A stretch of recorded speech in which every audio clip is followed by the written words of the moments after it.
real estate, we come to our next topic, which we initially touched base on. Any ending thoughts for the Andrew Newman? I think it's exciting. I definitely believe in second time founders should get chances.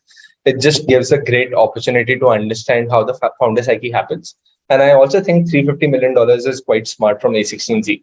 And we haven't delved into it, but writing a bigger check is easier than writing a smaller check, which most of the founders don't really understand. Even for us, it took a while to wrap our head around it. That for someone to write $1 million is as tough as writing $3 million in a seed stage. So might as well write three, because now you have to write three less checks of $1 million.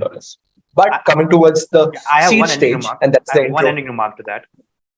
I think it's something which is very unique to US as a startup ecosystem, which something India is very influenced with, is giving an opportunity and embracing the failures, right?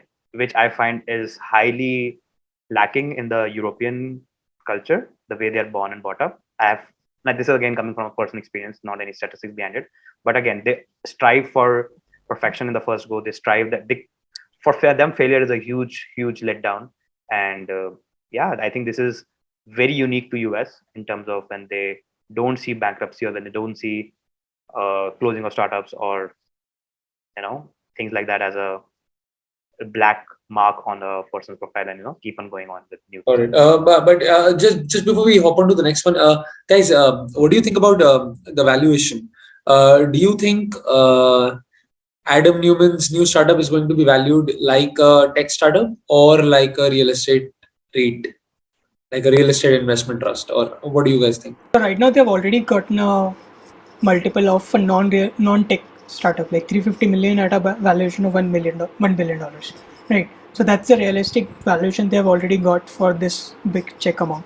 So definitely they are not being valued as a tech startup, as what I can see.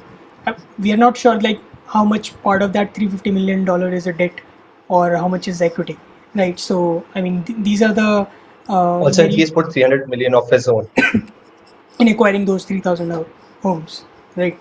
Correct. So so far I think like from the previous startup fever, people have realized that a real estate startup or a non-tech startup should be looked into in that manner. So maybe they can get a different valuation this time, and a saner valuation, because I mean, okay, fine, they did a IPO, they are a $4 billion company, but they raised $10 billion before going IPO, right? So in a way, people have lost money in the previous startup because of the valuation war. So I hope the same valuation war doesn't happen this time with Flow. I agree with you, Ayush. At this point of time, I don't see it as a tech startup, but who knows, right? Like with the visionary founders, they can always spin out a story which does make sense to the corporates and the public and everyone else. And it could be as much of a tech play as much as a real estate play, or a play in real estate I think it's all about the fill rate. If they can even achieve 10% more fill rate than the normal person, the real estate company itself will give you a higher multiple. So it is a lot to be seen. We haven't seen what the product looks like. We haven't experienced it. And I became a fan of WeWork only after experiencing it and shitting a lot on that product for the longest time. So yes.